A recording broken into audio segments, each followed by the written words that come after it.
شیطان کو 2 دفعہ اپنے آپ کو دھوکہ دینے مت دو. پہلی دفعہ اس نے دھوکہ دیا گناہ کرا کر، اب وہ دوسرا دھوکہ دے گا توبہ کرنے کا کیا فائدہ ہے، تیری توبہ قبول تھوڑی ہونی ہے. اس کو بولو اے بدبخت، جب تجھ کو اللہ نے نکالا تھا جنت سے، تو نے 10 دعائیں مانگی، اللہ نے ساری پوری کی، تو میں تو اس کا فرما بردار ہوں، میں تو کلمہ گو ہوں، اگر میں مان پڑوں گا تو میری نہیں مانے گا. میرے عزیز دوستو، جب آپ اپنے گناہ کی توبہ کرتے ہیں تو آپ کو پتہ ہے کیا ہوتا ہے. جب ہم توبہ کرتے ہیں اللہ اس گناہ کو معاف کر کے نیکی میں بدل کے آخرت کا توشہ بنا دیتا ہے، اور آپ ایسے ہو جاتے ہیں جیسے آپ نے اس گناہ کو کیا ہی نہیں. یہ تو ہماری بدقسمتی ہے، ہم اپنے آپ کو اللہ سے دور کیا ہے. یہ وجہ ہے میرے دوستو، جب ہم دعا کرتے ہیں تو دعا نہیں قبول ہوتی، کہ ہماری طبیعتوں سے اللہ سے دوستی لگانا ختم ہو گئی. موسیٰ علیہ السلام کے دور میں زوردار قسم کا قحط پڑا، آپ نے سب کو جمع کیا، جمع کر کے آپ میدان میں لے گئے. وہاں آپ نے جا کے جب دعا شروع کی تو لو اور تیز ہو گئی. آپ نے کہا یا اللہ میں تو دعا کر رہا ہوں، یہ کیا معاملہ ہے؟ کہا اس مجمع میں ایک آدمی ایسا ہے کہ پچھلے 40 سال سے اس کی ایک نیکی بھی میرے پاس نہیں ہے، اس کے گناہوں کی نحوست ایسی ہے کہ آپ کی دعا بھی قبول نہیں ہو سکتی. تو آپ مجمع کی طرف مڑے اور مجمع سے کہا بھائی وہ کون ہے باہر نکل جائے. اب وہ جو گناہگار تھا وہ تو نظریں نیچے کی کھڑا ہوا تھا، اس نے دائیں دیکھا یہاں سے شاید کوئی نکلے، بائیں دیکھا یہاں سے کوئی نکلے. جب تھوڑی دیر ہوئی تو اپنی عزت بچانے کے لیے اس نے کہا یا اللہ اتنے سال میں نے تیری نافرمانی کی، تو نے کسی کو پتہ نہیں چلنے دیا، اب اتنی دیر ہو گئی ہے، تو ایسا نہ ہو کہ تو اپنے نبی کو بتا دے کہ وہ کون ہے، تو میں کتنا ذلیل ہوں گا. یا اللہ میں تجھ سے معافی مانگتا ہوں، تو مجھے معاف کر دے. ابھی وہ نیچے اللہ سے مناجات کر رہا ہے، اس کو پتہ نہیں، اپنی عزت بچانے کے لیے وہ مناجات کر رہا ہے.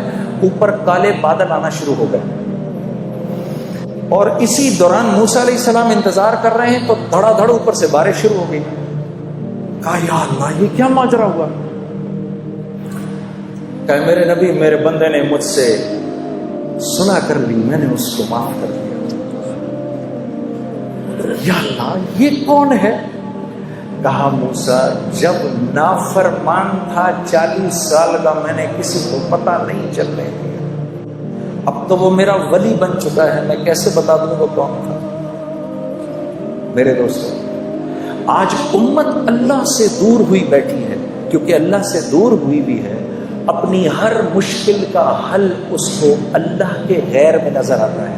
میں یہ بات ہاتھ جوڑ کے آپ نوجوانوں کے سامنے عرض کرنے آیا ہوں کہ آج کیونکہ ہم اللہ سے دور ہو گئے ہیں اپنے گناہوں کی وجہ سے، تو اللہ رب العزت سے جو حسن ظن ہے وہ بھی ختم ہو گیا ہے. اب جب کوئی ضرورت آتی ہے تو خیال اللہ کی طرف جاتا نہیں کہ میں تو اس کی کرتا ہوں نافرمانی. ارے نہیں، میرے گناہوں کی کیا حیثیت ہے اس کی رحمت کے سمندر کے آگے. یہ راوی کے دریا میں اپنی ہم اگر 100 قمیضیں لے جائیں اور صاف کر لیں تو راوی کتنا گندا ہو جائے گا. ارے 1000 قمیضیں لے جاؤ، 1,00,000 قمیضیں لے جاؤ، 1 کروڑ قمیضیں لے جاؤ، اور جا کے راوی کے اندر دھو، راوی نے کیا گندا ہونا ہے. تو یہ تو دنیا کا ایک بہتا ایک عام دریا ہے. اللہ کی رحمت کا جوش مارتا دریا، اس کے سامنے ہمارے گناہوں کی کیا قیمت ہے؟ کچھ بھی نہیں. بس آدمی بے غیرت نہ بنے، بے باک نہ ہو جائے، وہ تو غفور الرحیم ہے جو کرنا ہے کرو، یہ نہ ہو. اندر طبیعت میں اس بات کی ندامت ہو تو یاد رکھو کہ اللہ کے ہاں طاعت کی استکبار سے معصیت کی استغفار زیادہ قیمتی ہے. ہاں میرے دوستوں، آخری بات آپ سے عرض کرتا ہوں. دیکھو 5 باتوں کا خیال رکھنا، ٹھیک ہے؟ 5 باتوں کا خیال رکھنا.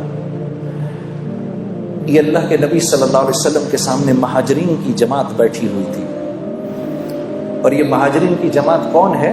یہ سابقون الاولون تھے سارے.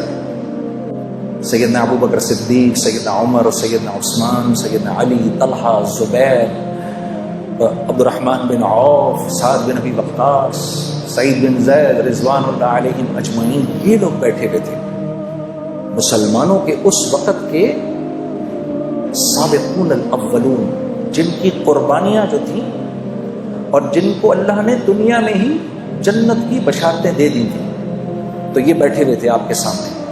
تو آپ نے فرمایا اے مہاجرین کی جماعت، 5 چیزیں ایسی ہیں اور میں اللہ کی پناہ مانگتا ہوں کہ یہ 5 چیزیں تم لوگوں میں آئیں۔ ذرا غور سے سننا میری اس بات کو۔ پھر آپ نے فرمایا جس قوم میں بے حیائی عام ہو جاتی ہے، لوگ بے حیا ہو جاتے ہیں، اللہ اس قوم پر ایسے امراض بھیجتا ہے کہ جس کا پچھلوں نے کبھی سنا بھی نہیں ہوتا۔ اللہ ان میں ایسی اموات بھیجتا ہے کہ جس کا پچھلوں نے کبھی سنا نہیں ہوتا۔